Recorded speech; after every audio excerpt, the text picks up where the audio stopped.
that the Carl and Anna Schmid family become a permanent part of the John Kunz III family when William J. married Annie Schmid, and Johnny married Mary Schmid, and August married John and Elizabeth Boss's daughter, Julia Esther. We will discuss the histories of these three couples as we go along later. When Carl and Anna Schmid got settled into their home in Paris in 1886, it wasn't long before Carl felt that if he could buy a ranch, his sons Robert and August would not have to work so hard and would not be gone so much boarding on the various jobs. So again he and Anna set a goal of buying a ranch, but for portions of the next 13 years, Robert and August and Mary spent much of their summers working for the Kunzes at their dairies in Bern and Williamsburg, and taking other employment during the winters. There was no Schmid Ranch in Slug Creek, 17 miles north of Georgetown, until the Carl Schmid family bought the Slug Creek Ranch in 1899. Bishop Robert Schmid said that on March 27th of 1899, his father sold his home in Paris for $300 to Bishop Crouch with the intent of buying the old Dutch Henry place in Slug Creek. They moved into a one-room house in Bern on Robert Kunz's place. He gave them room for their teams and cow and their hay until spring or until they could leave. Uncle Robert, Johnny, Will, and a team of Bishop John Kunz helped move them down from Paris on the 27th of March. They moved their recommends or their memberships to the Bern ward, where they left them for quite a while. On April 28th, Robert Schmid and John S. Kunz went to Slug Creek to try to make a deal with young Dutch Henry Reimfeld on the place. They left at 5 a.m. and got out there safely by 11 a.m. They encountered a lot of snow from the little spring up Georgetown to the Sheep Corral slope, but the crust held them up until they got off the slope. When they got there, they found Henry there alone, but he couldn't do anything because the place was being probated. The next morning, young Henry rode back over the mountain with them on their way back to the but the Schmids did not give up on the idea of buying the place. The next morning, Robert says, we started for the Blackfoot River. We got there about night. Father, August, and I only went out with them, after which we returned to Bern. We were out to buy us a new home. Father said he was tired of seeing us boys working out all of our lives. He wanted a little place where we could employ ourselves and make a living, so he returned about June 1st. When we stopped at the Slug Creek Ranch, young Henry said he would sell to us. We went into the valley and started to look around where we could borrow $600. We got the money from Gottlieb Rosen's wife. She had a little to loan out. They said we would have to have good security, so we asked two old friends of ours in Paris, that'd be Christian Wallenstein Sr. and Brother J.U. Stuckey, two of the best men in the valley, and both said they would sign with us. They had confidence in us. We made a down payment of $200 in cash and moved out to the ranch June 19th. The place cost us $800. We got 18 head of horses, one set of harnesses, one saddle, 60 tons of old hay, and many other useful farm and household goods. We enjoyed our new home, though we were 17 miles from Georgetown and 18 miles from Soda Springs. We laid in our winter's supply of food and grain for the animals. We held our first sacrament meeting at our new home December 7th, 1899. Mother and I attended stake conference that year at Paris where we saw President Lorenzo Snow for the first time. William, while looking after David's affairs, was working closely with William J. and Johnny and John II, his dad, at the Bern dairy. He was spending sufficient time in Wardboro to comply with the homestead laws and was able to continue proving up on a homestead there.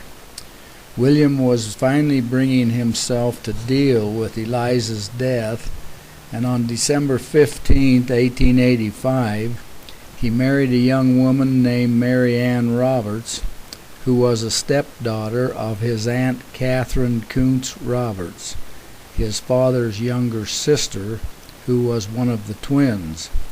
We need to revisit the Christopher and Catherine Kunz Roberts family for a moment. Catherine was Christopher's second wife. Christopher was married to Catherine Roberts. They married in August of 1865 and had settled in Smithfield, Utah, and while they were there, 5 children were born to them. The first one of those 5 was Mary Ann, born the 15th of October, 1866. On August 5, 1874, Catherine gave birth to her 5th daughter. Then on August 9th, Catherine died, as well as her daughter, whom they named Catherine also. This left Christopher a widow with 4 young daughters, the oldest being Mary Ann at 10. Then on November 9th of 1875, Christopher married Catherine Kunz. This gave Catherine Kunz Roberts an instant family of 3 daughters, because Mary Ann, at the time of her mother's death, went to live with her grandmother Roberts. Christopher and Catherine, who had only 1 daughter, Rachel, between them, continued to live in Smithfield, with only an interval of a few years when he tried dairying in Bear Lake County. In Mary Ann's history, written by Helen May Kuntz Jensen and finished by Loretta Blanche Kuntz Elledge, she says that at 18, Mary Ann went to Bear Lake County, and there she spent the 2 following summers helping in the homes of her Kuntz relatives. It was while there that she became acquainted with William Kuntz, whom she married in the Logan Temple December 18, 1885. After her marriage, she moved to Bear Lake, where she and William lived several years in Wardboro, where they started their family. William and Mary Ann's first child, a daughter, was stillborn on January 23, 1887, on the Taylor Ranch. She was buried at Ovid, Idaho.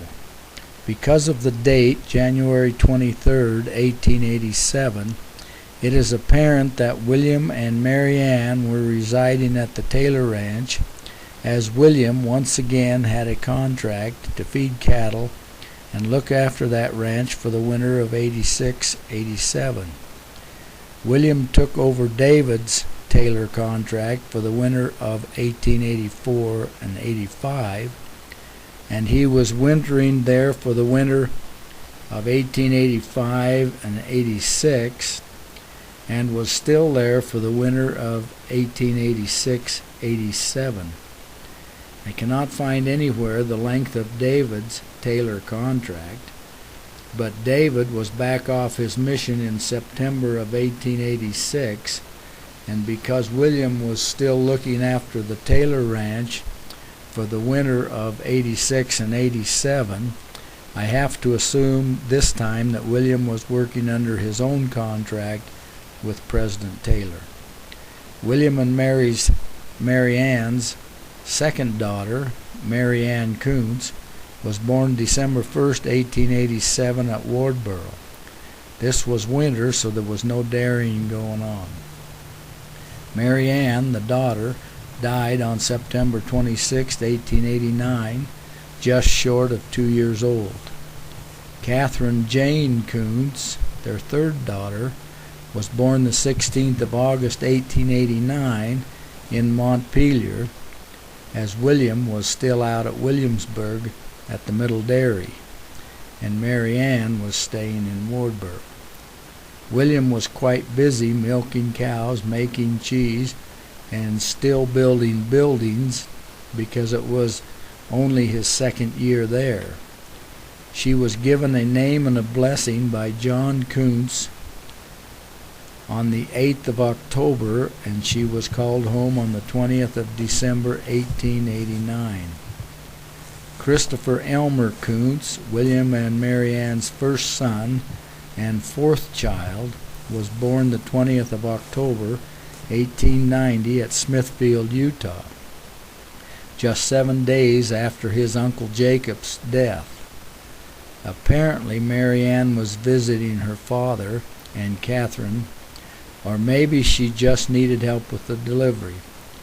He was given his name and a blessing by Gottlieb Dubach on the 3rd of November, 1890.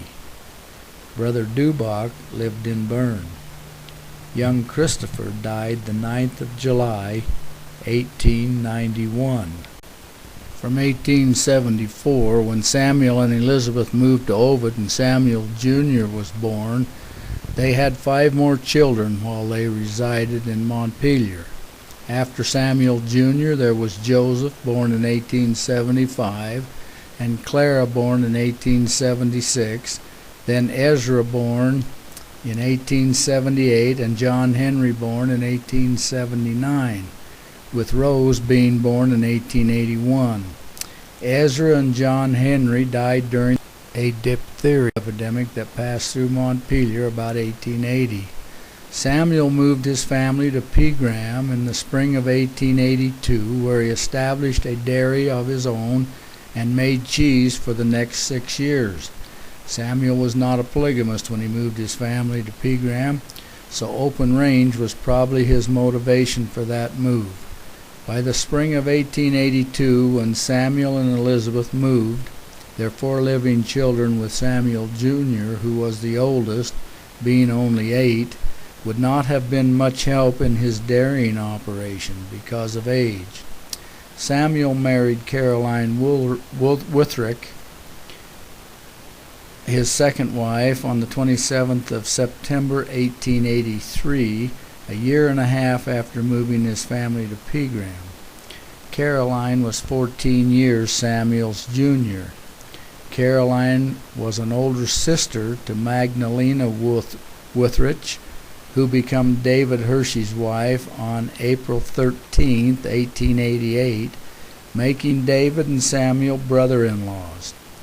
Denise Kunz Remmel, Samuel's great-granddaughter, in her biography of her great-grandfather, said, "While Samuel was in Pegram, he built 3 cabins in a row, one for each of his 3 wives and families. Samuel married Louise Carlin on the 21st of March, 1888, in the Logan Temple, and moved her to Pegram into one of his 3 cabins. One of these cabins had a double wall so Samuel could hide from the law if he needed to."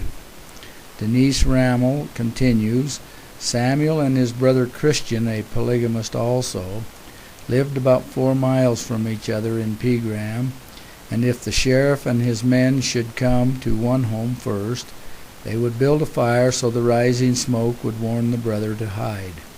Samuel saw the smoke rising from Christian's chimney, so he went into hiding. The law could not find him and left.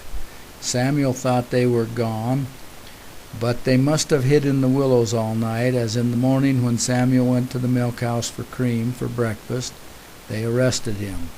Samuel, while in Pegram, was finally arrested on charges of unlawful cohabitation. While John III was on his mission, he mentions in his journal, under the date of June 12, 1886, says John, "One thing I must here record.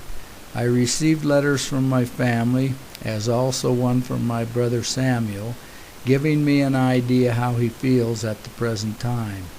The newspapers say that the court sentenced 25 brethren at Blackfoot, Idaho for unlawful cohabitation, 13 which got a year and more imprisonment, will be taken by special car to the Detroit, Michigan, to the House of Correction by Marshal Dubois and deputies, and only one of all promised to obey the laws as interpreted by the court.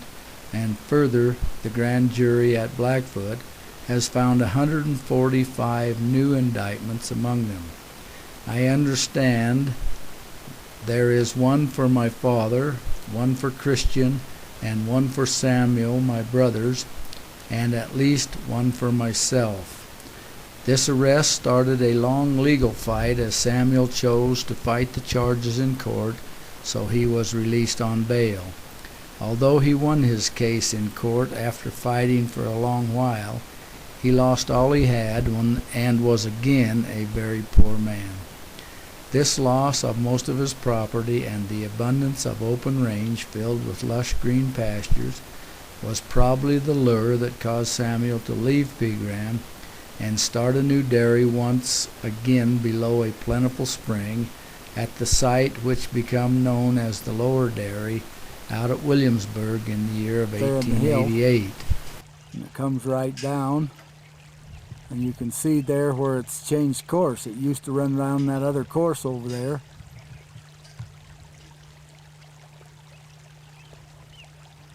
And it used to come right down and in the back of that milk cooling building. See, it used to go right in there. And now it's moved over to where it goes by the building. This is looking south on the milk cooling building, what's left of it. That was in much better shape when Grandpa and I came up and spent the day. We walked inside that building and the spring was still running right through it.